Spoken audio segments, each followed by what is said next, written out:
Hi there, and welcome to Agent Query Submission Central Workshop 2 in January. Ooh, I just looked at the date. It's Friday the 13th. Oh, no. Oh, no. Oh, no. Oh, listen, that's a good day. Hi, Tammy. Good to see you. Hi, Molly. We'd like to re-welcome all of you in the audience and invite you to ask questions if you like using the chat box. Today, our workshop is going to include something a little different, a streamlined method to use in agent research. We also will be looking at query letters in various stages of completion. We do that every single week, and everybody has homework, and you can, when you're involved with us as a member of Submission Central, you can be part of that progress, and you kick and scream, and I push and shove, and eventually you are like out of the nest, out there, finding an agent and really marching forward on your quest. So the writers in the spotlight today, it's mostly query. We don't have any synopses today, and one revised first page. And Janet, you'll be happy to know that your first page is finally at the nitpicking stage. Yay for that. When all I can do is nitpick and look for maybe a better word or something, that means you're pretty much ready to go. Great. So, first of all, we're going to start. I want to share a successful query that is written by someone who has a lot of writing experience and followed the format of the agent Barbara Pooley from Irene Goodman, who wants to know, first of all, the title and the words. So this writer began with, "Dear Ms., I'd like to tell you about my latest mystery novel, Untold Damage, with the word count." Now, most agents really want to know first a bit about how well you write or not, but in this case, Barbara wants to know up front what you got, what's it called, and how many words. And by the way, she's a great agent. So the agent, this query really begins with a second paragraph. Mark Mallon has been a great cop, but he succumbed to the needle.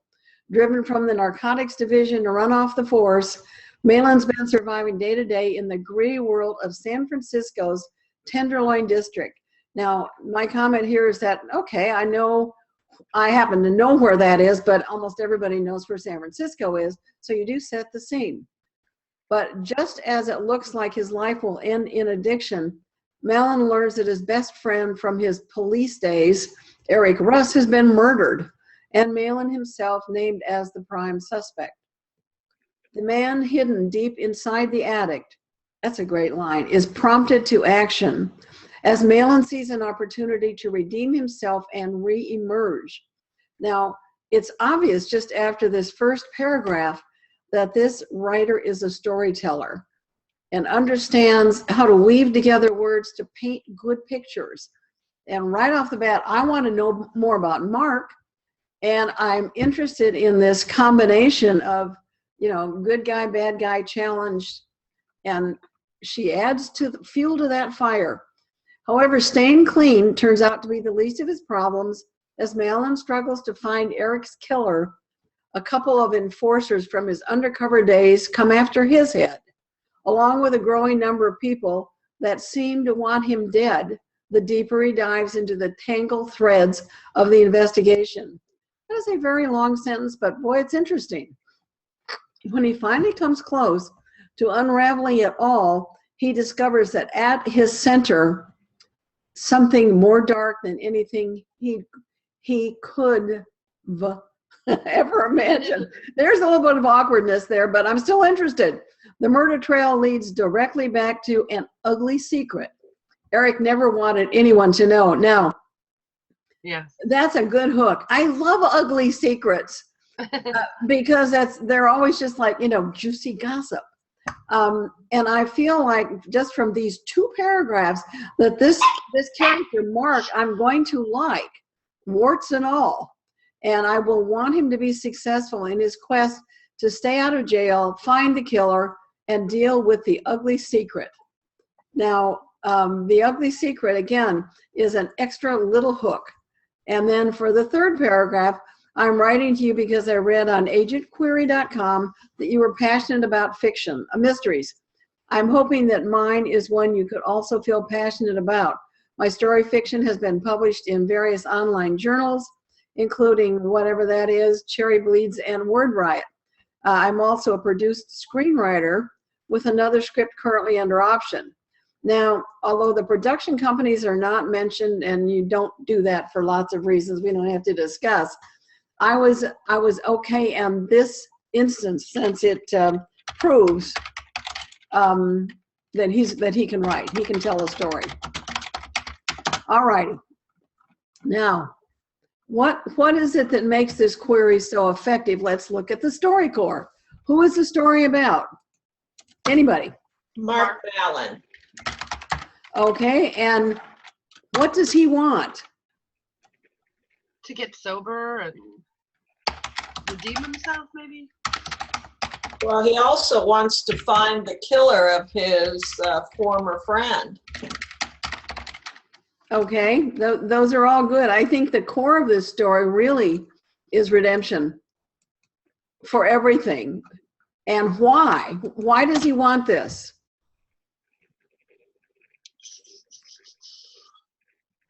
Da, da, da, da, da. His conscience. Maybe so he can return to his old life, or Yeah, Because he wants to stay out of jail. that's a good one. It's like really pretty basics. And what stands in the way? What is the one thing that could block him? Drugs, addiction. His fellow cops who are hunting for him, Yeah, the people who want him to and the ugly secret. yeah. And we don't know what that is yet. Okay, what is the terrible or else that could occur if he doesn't get what he wants? Jail. Death, addiction, Right. Failure, Failure. yeah. Okay, so you right away, there were 2 paragraphs there, and look at all the things that we've learned about this person. And that, again, when you can do this, when you can write this in 2 paragraphs, and that's what you all are working for, and you'll get there. Right away, the agent knows, my gosh, this person knows about me and knows what I need to read about them. So let's just review for a second. Why are agents so important? They're the eyes to get you to the publisher. Okay. And they work, do a lot of the footwork so you can continue writing. Yeah.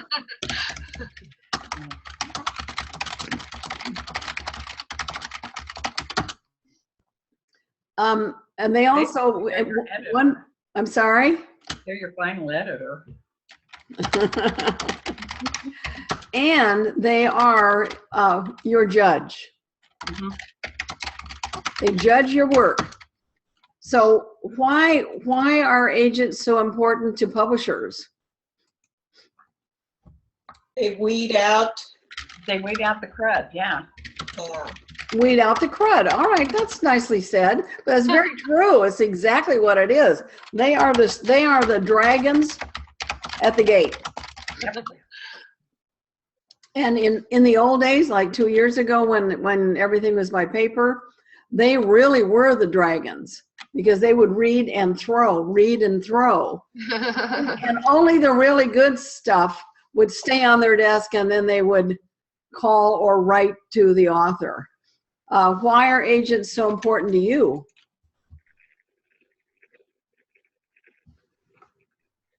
Because they're fighting for you. Yeah, they're your representation. They represent you. They're your voice.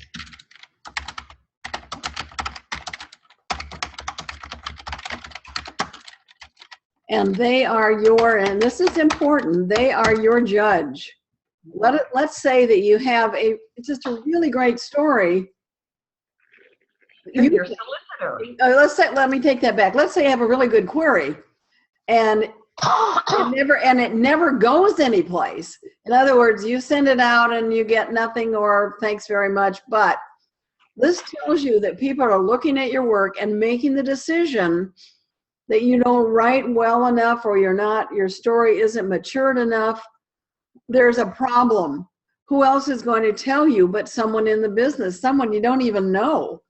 And I think that's the gift of the agent, is they will clue you into the fact that something is not working.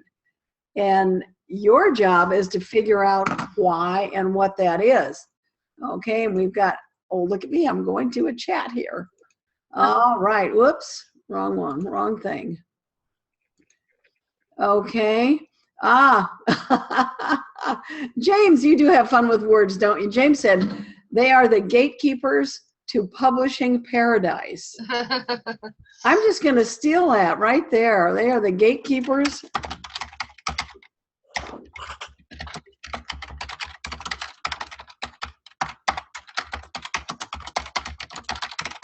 Thank you, James. That's true. That's exactly what they are. And that is their job.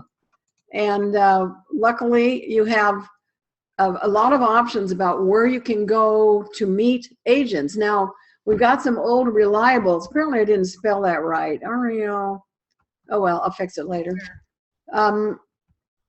Agentquery.com. Have you all checked out their site or looked at them? Yep. They used to be it, in my opinion. Their system is simple. You know, you put in your if it's fiction, you put in your genre and click simple search, and bang, up come a lot of agents with places to click to find out more about their agency. However, I spent some time yesterday looking around their site, and I noticed some people listed there who, well, a couple of them were dead, and they're still listed. So they obviously haven't been able to take their listing down. But I'm not sure how updated it is. Plus, the way there is a section, there's a lot of good information at Agent Query. I still recommend it.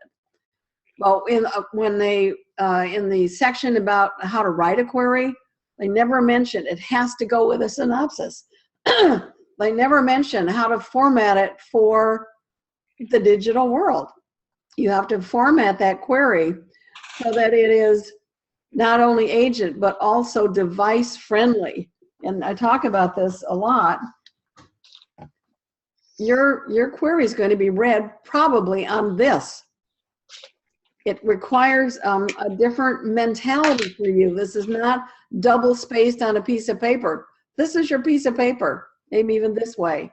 Now I realize some of the newer iMac is, you know, instead of getting smaller, it's getting bigger. Which is like, changes the game a bit. But if you understand how to format your query and synopsis and sample pages to be read on a phone, a small screen of a smartphone, it can be read on anything. Another old favorite of mine is Query Tracker. Now, the good thing about Query Tracker is that they have little videos that show you, you know, go here, go there, do this, do that. I like that. They teach people how to use their system, which is really quite simple. Again, I went to the query letter portion, and like Agent Query, it had not been updated. It didn't say you need a query, a synopsis, and sample pages, and this is how you put them into a format that can be read on a smartphone. So nanny. However, you know, I'll forgive them for that. Again, I don't know, the agents that I know were no longer agenting, were not in their listing. So they may be a little more update than Agent Query. Now here's a better way. Oh, I love better ways to do everything. And this has to do with writers' conferences. When writers sign up to go to conferences, they do for a reason. It's usually because there will be agents and editors there that they can approach. Certainly they can learn. There are classes, all kinds of information about the process. But the ease of meeting people in the business who are looking right now for work, that just cannot be overemphasized. And I recommend to everyone that if there is, if you can, they are kind of pricey. It's money well spent to go to any writers conference you can get to that is sponsored. And this is like super, super, super important. It's sponsored by Writer's Digest. They screen and vet the people that come to their conferences. Every once in a while, I'll notice one that kind of got through the screen, but not very often. And the ones that I look for where I get the alert thought is if it's a one-person office and they offer services like editing or blah, blah, blah. In other words, they're trying to suck in clients for their other work. They aren't really true agents. Usually a waste of money. So we're going to take a look at the Atlanta Writing Workshop. And I'm just clicking on it. And you can find these workshops at Writer's Digest. This list will be posted. And actually post it on the website. Okay, so here we are in Atlanta. Now, Writer's Digest has standardized all of their writing conference forms. That is so cool. Once you've read the Atlanta Writing Workshop format, no matter what Writer's Digest conference you're looking at, it'll be structured this exact way. What is it? Who's going to be there? Where it is? Blah, blah, blah. The different classes, blocks, structures. Oh, by the way, they do something that is wonderful. They do a critique fest, which is where someone will read your first page. They also have a, what do they call it? Well, it's like a critique slam where it's like, speed dating. You move from agent to agent to agent, and you got your pitch down because you've got a good query. So that works fairly well. And then this is what's so valuable here. These agents are all currently working. They are interested in looking for things. Marissa has been in the business for a while, and now she's got her own agency.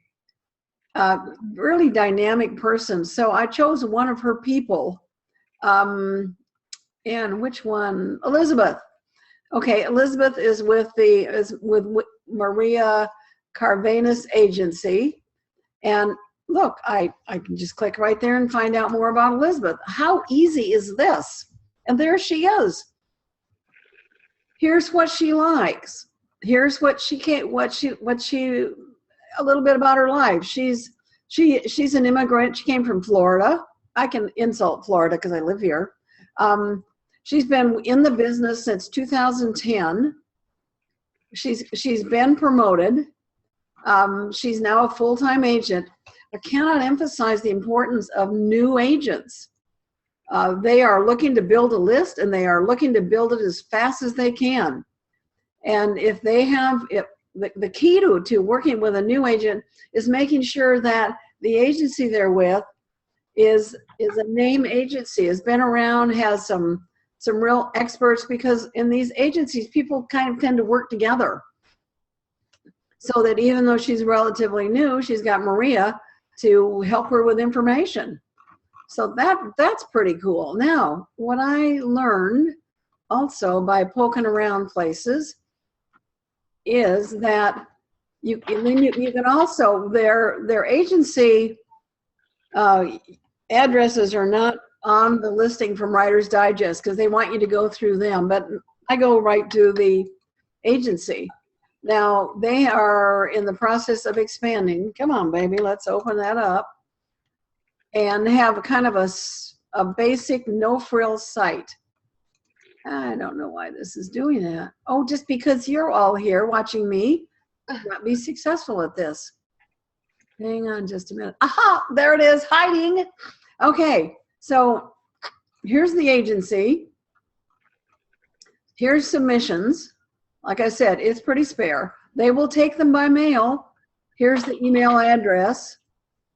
They will also take, at the moment, attachments until they get a bad virus. They'll do that, and then they will stop. Or PDF files. PDF files are pretty much like a graphic, so those are pretty safe. So what you have here is the address for the agent that we've just been looking at. It's right here.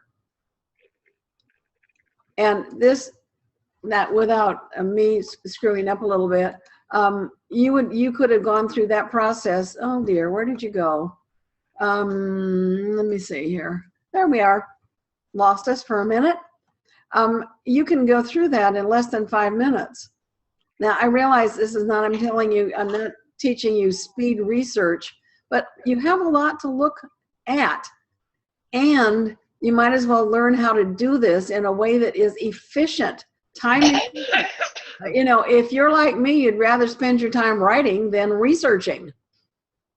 Although it's funny, once you get started, because I'm working on a project right now and I'm researching agents, and the more agents I meet, the more excited I get about the project.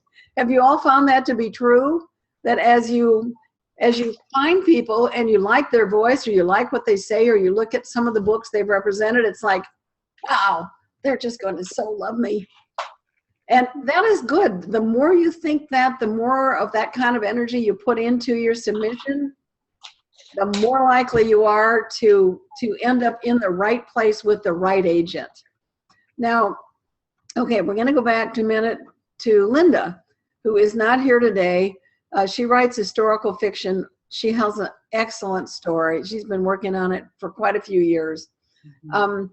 So her homework assignment this week was to do the research. Well, let's have her do it and learn it, then she can tell me how to do it. But again, she had no problems with any of this. It's so simple. She looked at the comments, she looked at the agency website, she looked at what they're looking for. And this was her second one, Elizabeth Copps, same agency. Oops.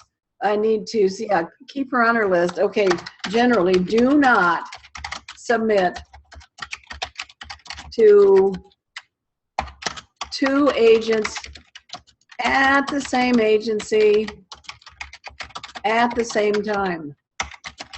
That is really frowned on in the business. But Linda will read this, so she'll catch it. And then I like this too. She also came across the link while she was poking around for an article written by Chuck. He's from Writer's Digest. And he had an article about 7 agents looking for women's fiction. So she looked at those. And she met one that she really liked. She liked her attitude. She liked her agency profile. And she put her on the list. So sometimes that happens where you will come across an agent that has your sensibility. And they may not have put down historical novels, but this agent says, well-written novel with a terrific query. Well, go Linda. Now we have to, as a group, push her out of the nest because she really needs to get out there. Like many writers, she's very uncomfortable about the potential of rejection. It's a fact of life. It's not rejection. It's non-acceptance. Change your words. Sometimes projects are good. Write that down. What? Write that down. Okay. Let's see. I need to see. Okay. I'm about to turn off this video and turn on another one. Do not fear rejection. It is non-acceptance. It is not personal. It's all about the business. Business. You are either a good fit or you're not. Period. Okay, Vicki, does that work? Yes. And it still makes you want chocolate. I don't care how reasonable you are, you know, and you get over that too, or else you gain 5,000 pounds, you know, one or the other. Okay, now, anybody have any questions or comments before we move on? And I'm going to turn off the video and then turn it back on just a second. Let's see, we got a comment here, just a second here. Or your query needs work. Yeah, Bradley, you're right. And you don't, the only reason that, Bradley, that you know that your query needs work is when you never hear back from anybody. And I'm glad you brought this up, Bradley, because here's the deal. Sometimes it's the query and sometimes it's the subject line. Because, you know, you're going to, this is going by email, and your subject line has to grab their attention. And if it doesn't, frequently your query is never even opened or read. So even all the more reason to learn how to do this properly, because what you want them to do is read your query, read your synopsis, get started on your sample page, the pages they've asked to read, knowing that the first 350 or 500 words you've written for them, for the agent, so they will go, this is really interesting, and they'll keep reading. Once you've done that, your submission documents have done their job. And admittedly, it is not easy to do. I have rarely met writers who can't learn. And the fact that you have to do all three together is the reason that I started this system and this subscription program at Submission Central. So we work through, everybody works through the process. And when they're done, I just shove them out of the nest so they make room for some more people. More information about this is on my website. And that's the end of the commercial. Yay for that. Okay. So I'm going to do this. I'm going to, oops, get one more. Molly? Yes. One thing, there is a writers convention from SCBWI in New York in February. Oh, those are wonderful. Their annual conference. They're wonderful. If you can go, go. The annual Romance Writers Conference is in Orlando in July, and I'm flying back from Ohio to go to it and then going back to Ohio. There are some, when I say Writer's Digest, I'm talking about the bigger picture, but there are others that are really very good with Writer's Digest because they're all organized exactly the same way. It makes it easy. The SCBWI, I think, is moving in that same direction, being very organized about how they present, who's going to be there, and what kind of children's stories they're looking for. Now, we got a comment here or a question from Burdette. If your research, can you guys see this? Yeah, if you click on chat, it'll come up. Yeah, it's there. It's there now. That's why I'm asking if you can see it. Yeah, I have to click on chat to see it. Okay, well, that's how I see it. So I guess that's a little hang up here, but no problem. I'm going to read it anyway. If your research results in a promising agent, but you've seen the agency website and they have taken on a book with a theme as similar as yours, do you query them? Yes, you do. Burdette, you have a storytelling skill, and I've worked with Burdette, and an interesting story. Just because someone with a similar theme has already been with them, give them a shot. Especially if that other book is done well. Here's another one similar, but they can also pitch it the same way. So you go, girl. That's great. Anybody else have any other comments about this? All right, now, Janet, you are in charge here. Watch the recording button on your machine. Okay. Thank you all for being here, and we're going now into the lesson part of our program. This is the agent part, and it's going to be posted on the agent page on my website. So bye-bye for now, for a minute.